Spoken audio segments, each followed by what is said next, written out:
A paz do Senhor Jesus, querido aluno da Escola Bíblica Dominical aqui da classe dos jovens. Eu sou o evangelista Janderson Nascimento e estou segundo vice-presidente da Assembleia de Deus aqui em Vitória da Conquista, uma igreja que é pastoreada pelo pastor Davi Oliveira Boa Sorte. E hoje, pessoal, nós chegamos na lição de número 7 aqui da nossa classe e vamos tratar sobre um tema muito especial, a conversão de Saulo. Eu acredito que Deus em Cristo tem uma palavra toda especial para você. Ei, você que está chegando hoje pela primeira vez, aproveita, se inscreve no canal, passe a ser um dos nossos alunos, eu vou ter o prazer de te receber por aqui. Deixa aí o seu comentário, o seu joinha, o seu likezinho, porque isso ajuda muita gente a chegar mais longe falando de Jesus, a gente boa. Aproveita e ativa o sininho para você receber todas as notificações aqui do canal, é muito importante você fazer isso, tá bom? E é claro, pessoal, que eu quero lembrar você, pega essa lição, joga nos grupos de WhatsApp aí de todo mundo que você conhecer, ajude a gente a chegar mais longe. Olha, a gente está comentando as lições de adultos, jovens, juvenis, discipulado, tem muita coisa boa no canal, então vamos que vamos juntos estudar a palavra de Deus em nome de Jesus.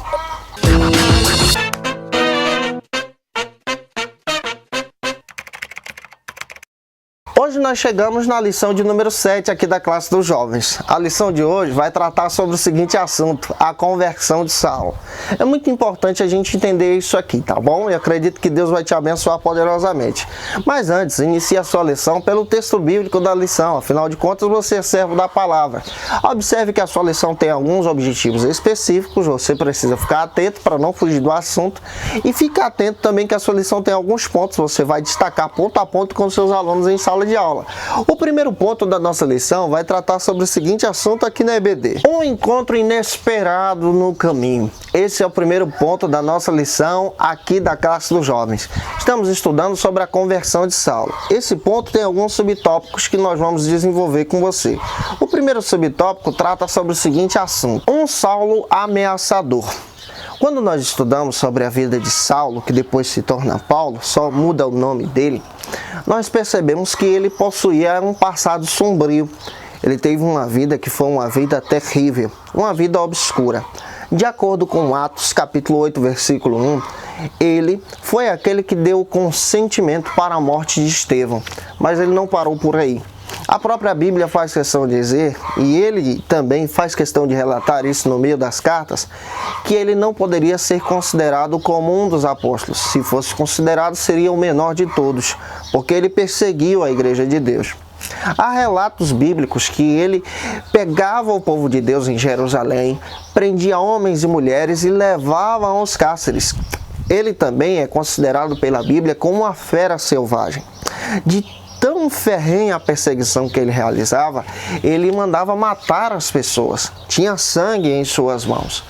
Ele mesmo faz questão de dizer que ele era um homem miserável, mas é importante a gente observar esse passado obscuro dele para poder apresentar em sala de aula para os nossos alunos. De acordo com Atos capítulo 9, versículo 1, ele respirava a ameaça contra os apóstolos. Ele mandava prender homens e mulheres, ele mandava matar o povo de Deus, ao ponto de perseguir a igreja de Deus e também perseguir o nome do próprio Jesus. Saulo era um homem brutal, perseguidor, terrível, ao ponto de retirar a vida de muitos servos de Deus, fazer até mesmo alguns cristãos blasfemarem contra o Senhor Jesus. Mas esse homem ferrenho, terrível, também tem um encontro com Jesus, e a gente precisa entender que esse homem é restaurado por Jesus pela misericórdia de Deus. Vamos avançar para o segundo subtópico que trata sobre o seguinte assunto aqui na EBD, perseguindo Jesus. Como acabei de dizer para você, o próprio Saulo, ele era um homem brutal, um perseguidor ferrenho. Perseguia o povo de Deus, a igreja de Deus, os servos de Deus, persegue também o nome de Jesus, a tal ponto das próprias cartas fazerem menção que ele perseguia o próprio Jesus. E é aí que nós encontramos uma passagem linda, Atos capítulo 9, versículo 4, onde Jesus aparece para ele e pergunta ao próprio Saulo, por que você me persegue? Aqui nós temos um encontro maravilhoso do Criador, do Deus dos exércitos, aquele que é poderoso com a criatura, com o perseguidor. E esse encontro com Jesus é um encontro real, o próprio apóstolo Paulo faz questão de dizer mais tarde, escrevendo à igreja de Éfeso, capítulo 5, versículo 25, que depois desse encontro ele se entregou à igreja de Deus, se entregou para a obra de Deus, se entregou para o serviço da vontade de Deus. Você percebe que esse homem tem um encontro com Jesus, o Rei da Glória. Mas quando esse homem tem um encontro com Jesus, ele fica cego. Esse homem então vai parar na rua direita. E um sinal que Jesus dá para um discípulo chamado Ananias, que servia ali, é que ele seria encontrado orando, buscando ao Senhor e cego. Você percebe que esse homem já vivia uma vida assim, uma vida obscura, mas agora, em nome da religião, ele acaba sofrendo exatamente esse encontro. E esse encontro com Jesus traz um sofrimento que é bom, um sofrimento de alerta, de transformação, que muda a vida do próprio Saulo. Ele se converte em Jesus. Anos mais tarde, ele muda o seu nome de Saulo, porque gerava muito medo entre a igreja, para Paulo, que significa pequeno, e exerce um ministério chamado pelo Senhor. O terceiro subtópico demonstra para a gente sobre a mudança de planos. Ele planejava perseguir a igreja de Deus, perseguir os cristãos que estavam em Damasco. Damasco se localizava a cerca de 240 quilômetros ali de Jerusalém. Ele consegue cartas dos sacerdotes, vai a Damasco para poder perseguir os cristãos que ali estavam. Uma coisa importante que a gente precisa entender: se o evangelho chegasse em Damasco, ganharia o mundo. Ele então entende isso e passa a perseguir os irmãos em Damasco, perseguir a igreja em Damasco. Por quê? Se o evangelho se espalhasse por ali, alcançaria todo o mundo antigo, porque Damasco era uma cidade comercial, uma cidade que tinha um grande comércio. E o evangelho florescendo ali, alcançaria todos os pontos daquele mundo antigo. E aqui você percebe no texto bíblico, na palavra de Deus, que ele vai em direção a Damasco, e nesse caminho, no meio dessa trajetória, ele tem um encontro com Jesus. Capítulo 9, versículo 6 de Atos, faz questão de dizer que quando ele cai, ele agora pede perdão a Jesus, e você percebe algo interessante. Ele pergunta a Jesus o que queres que Jesus faça com ele, ou o que ele faça em favor de Jesus. Ele vai com o plano de perseguir a igreja de Deus e agora volta com o plano de Deus para a sua vida. Ao invés de ser um perseguidor, passa a ser um perseguido. O plano de Deus aqui sobre a vida dele é muito maior.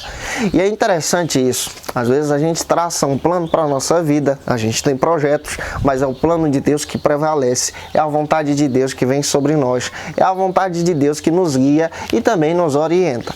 Finalizando aqui esse ponto, vamos para o segundo, que vai tratar sobre o seguinte assunto aqui na Escola Bíblica Dominical: a visita de Ananias.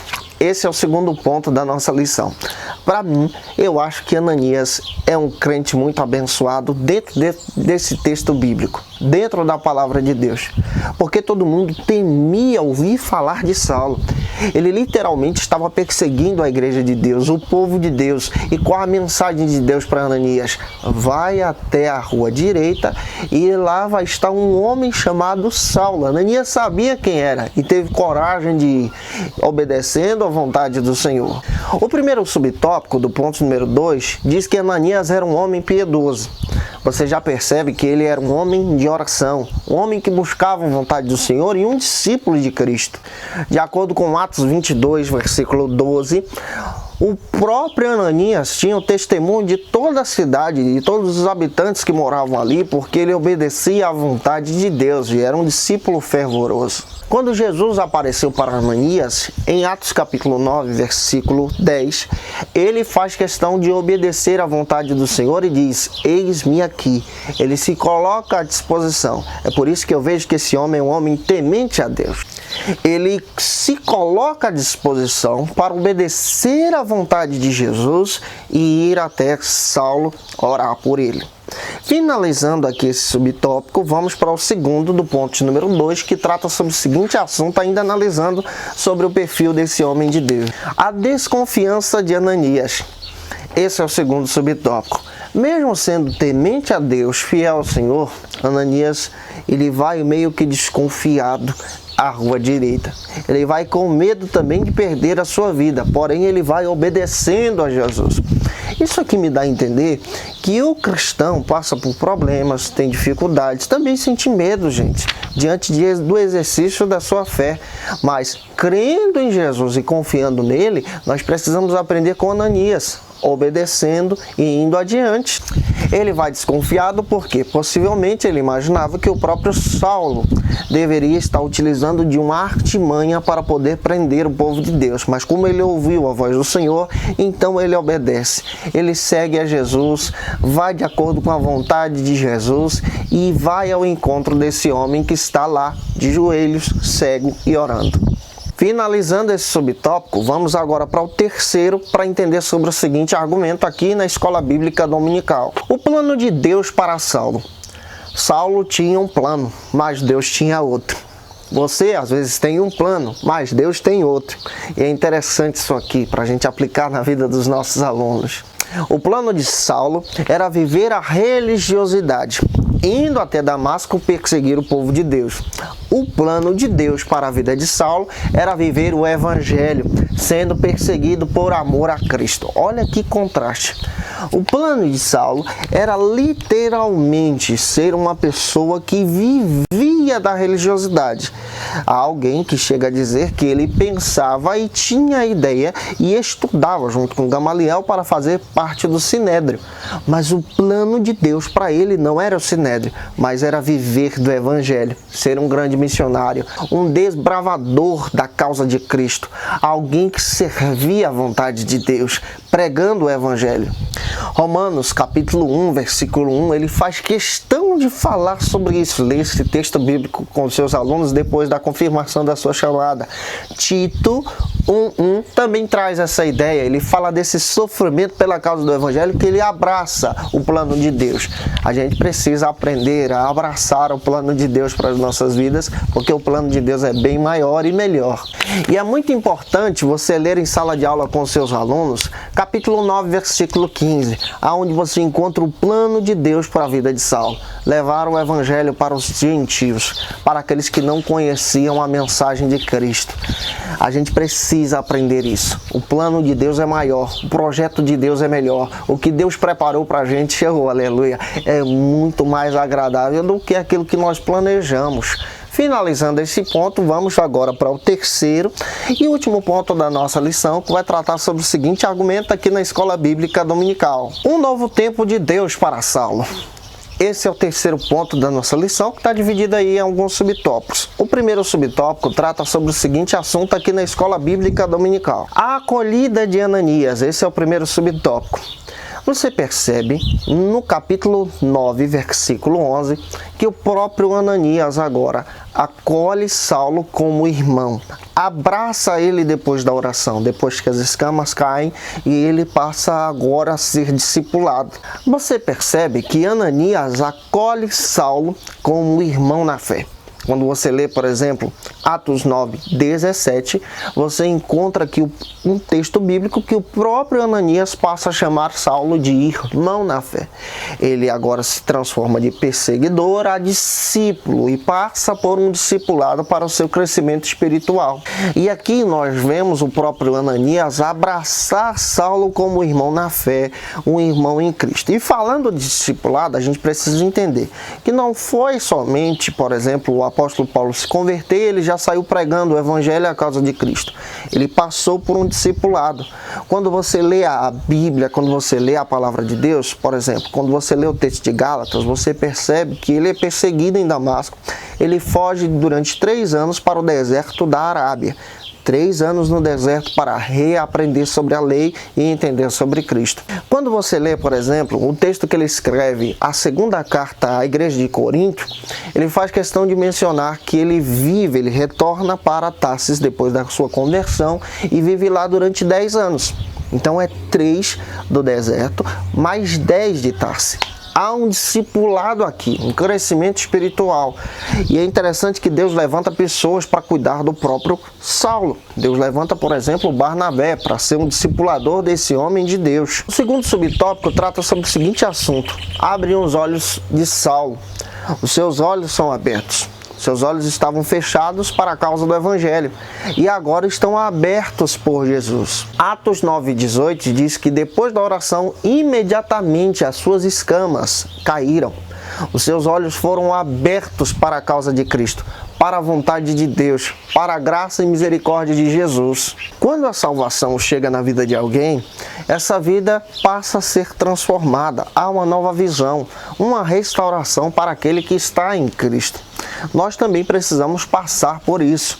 Ter a visão aberta como o próprio apóstolo Saulo ou Paulo teve. Efésios 1:18, ele faz questão de dizer anos mais tarde, como Paulo, descrevendo que os seus olhos foram abertos para a causa de Cristo, descrevendo que a sua vida foi transformada em Jesus. Finalizando esse ponto, vamos agora para o terceiro, que vai tratar sobre o seguinte argumento: o fortalecimento físico e no espírito. Nós sabemos que todos os apóstolos sofreram, foram perseguidos, mas Saulo recebeu literalmente uma perseguição ferrenha e terrível pela causa de Cristo. E o Senhor, ele tem o interesse de capacitar as pessoas que ele quer para a sua vontade, para a sua obra, e nós percebemos pela palavra de Deus que o próprio Saulo foi capacitado por Jesus, chamado por Jesus para a obra de Jesus. Ele é capacitado para a pregação do Evangelho, para a ministração da palavra, para o crescimento da obra de Deus. E para finalizar a nossa lição, gente, eu quero dizer para você que Deus em Cristo possa te abençoar como ele abençoou a vida de Saulo, que se transformou em Paulo. Você seja um instrumento na mão do Senhor. Um beijo no teu coração, até a próxima aula, se Deus quiser, em nome do Senhor Jesus. Já tem lição preparada aí, viu, gente? Tchau, tchau e aquele abraço.